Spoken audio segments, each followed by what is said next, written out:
We have a new queen sa pagkapanalo ni Miss Bulacan Chelsea Manalo bilang Miss Universe Philippines 2024. Ang kanyang slay performance at journey to the crown sa chika ni Aubrey Carampel. Baba?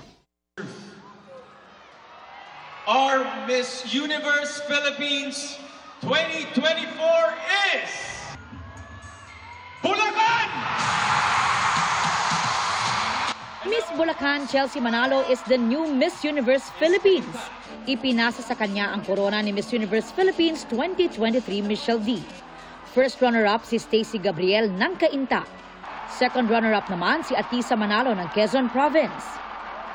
From Baguio, si third runner-up Tara Valencia at fourth runner-up si Crystalline McGarry ng Taguig. Mula sa runway walk hanggang sa question and answer portion, ang ngatang beauty, wit, and personality ni Chelsea. Tinanong siya kung paano niya magagamit ang pagiging beautiful and confident niya to empower others. As a woman of color, I've always faced challenges in my life. I was told that beauty has a standard, actually. But for me, I have listened to always believe in my mother, to always believe in yourself, uphold the values that you have in yourself. Because of these, I am already influencing a lot of women who are facing me right now as a transformational woman. I have here 52 other delegates with me who have helped me to become the woman I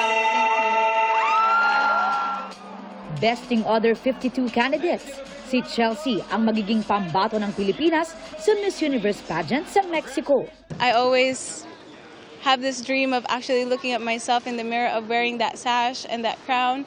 So when they announced my province, I couldn't feel anything, like literally, and I'm really happy to be here. Naiiyak ako sa sobrang saya. Nagpapasalamat ako sa Panginoon. Natupad po yung pangarap ng anak ko. Pero hindi raw biro ang naging journey ng 24-year-old Bulacania para makamit ang corona. Everyone performed their best. So I think what was my secret there is to just give it my all, to, perform well, to stick to my core.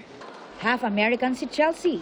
Pumanaw na raw ang kanyang biological dad at lumaki na siya sa kanyang stepfather. Advocate for indigenous people rin si Chelsea at hindi rin siya exempted sa mga pangbubuli. We all go through challenges, we all go through that phase. I didn't have that standard of beauty when it comes to beauty pageants, but I told myself, and my parents have always told me to believe in yourself. There's a story for you to tell, and this is me right now. Ilan sa highlights ng Coronation Night ang opening number ng mga kandidata, kasama si Miss Universe Philippines 2023 Michelle D. At ang kabogera performance ng drag queen na si Marina Summers.